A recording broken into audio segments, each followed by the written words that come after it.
In today's society, there's a lot going on.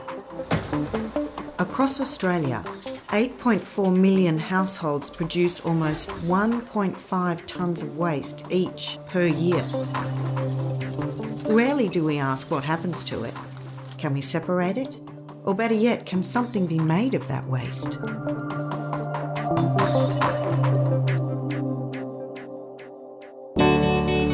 In 2010, 53.7 million tonnes of waste was generated in Australia. In the following year, over 2 million Australians were officially unemployed or underemployed. In response to this, a growing movement of community enterprises specialising in resource recovery is taking action in urban and regional communities around the nation.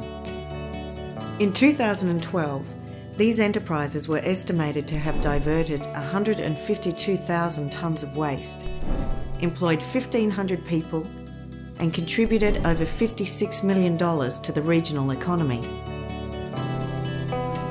Community recycling enterprises create positive social and environmental impacts and bring community, local government and business together to take responsibility for waste management. And it's happening all over the country. In the Forster-Tuncurry region of New South Wales, Great Lakes Resource Recovery manages the Tuncurry Waste Management Centre, transfer stations and the Green Community Hub, and has been successfully working with local council since 1991. My name is John Kavanagh. I'm the Manager of Waste, Health and Regulatory Services with Great Lakes Council in Forster. I would encourage councils anywhere and everywhere in Australia to actually buy into the CRE network. It's certainly been worthwhile for our council and other councils that have contacted us about it. Having won the 2011 Local Government Innovation in Waste Award, awarded by the Waste Management Association Australia, Resource Recovery and Great Lakes Council now have a 25-year master plan for their resource recovery park. The more waste diversion we can do, the less into landfill, the greater benefit to council and the more void space left for the future of the facility. So that's a big asset and a big dollar figure. The similar objectives with the two organisations are in that we both look towards improving environmental outcomes at our landfill and waste management centre sites. And we also have a work ethic, if you like, to be able to employ local people and to train up young people. And also there is a focus on the disadvantaged in the community to be able to get them on board and to be able to train them up and get them into employment. Great Lakes Resource Recovery frequently employs those leaving the prison system, with only one person returning to jail in their 23-year history, and is the largest single employer of Aboriginal and Torres Strait Islander people in the region. Resource Recovery employs 22 full-time staff, 15 part-time staff, and engages over 100 community members through reuse and sustainability workshops. Hey, how are you? It's good. Just holding back on. My name's Rachel Quillen. I work at the Resource Recovery Centre at Tuncurry. I'm a trainee out there at the moment. I've been working here for 2 years. Pull a bit out. A lot of people don't realise that the amount of stuff you can recycle. Like, they do come out with a trailer full of what they think is just rubbish, and yeah, it is literally maybe only 10 to 15% of it that is rubbish, whereas the rest is actually recyclable or reusable materials. You're actually doing something to help the environment, help the community. Yeah, it's really good. It gives you a good feeling out of it, knowing that you're not just going to work to do a job and get money, you're going to help the community out and help the environment out, which is a really good thing. Over 2,000 kilometres away in Tasmania, the Resource Work Cooperative in Hobart is a symbol of change in community attitudes. Thank you very much. Resource employs 26 people on a casual and permanent part-time basis. Resource started from a group of individuals that decided that they wanted to improve Hobart's waste management, and they also wanted to create employment and sustainable employment in their community. We run the Tip Shop, which sells affordable goods to the community. We have the collectibles shop, which is like an antique collectibles store. We also run building deconstruction operations, so we'll go out and demolish entire buildings or part of houses. We basically deconstruct things for reuse. We're saving the material before it even goes near landfill, and then we sell the goods through the tip shop. Just get you to hold that. We also have a community pickup service. We got a grant for starting through the Tas Community Fund a few years ago, and that's been going really well. So we're providing a free pickup service for reusable goods to the community. That's started as sort of 1 day a fortnight and it's picked up to 2 days a week now. So we're diversifying our income sources more and more.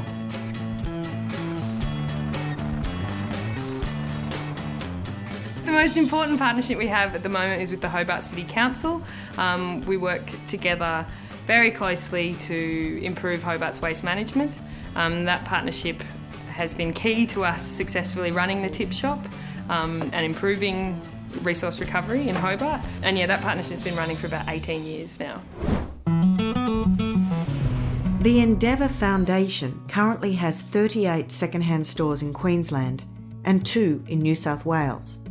Over 20 years ago, their recycling efforts expanded to cardboard and now include document destruction, e-waste processing and the deconstruction of old traffic and street lights, as well as operating transfer stations and tip shops.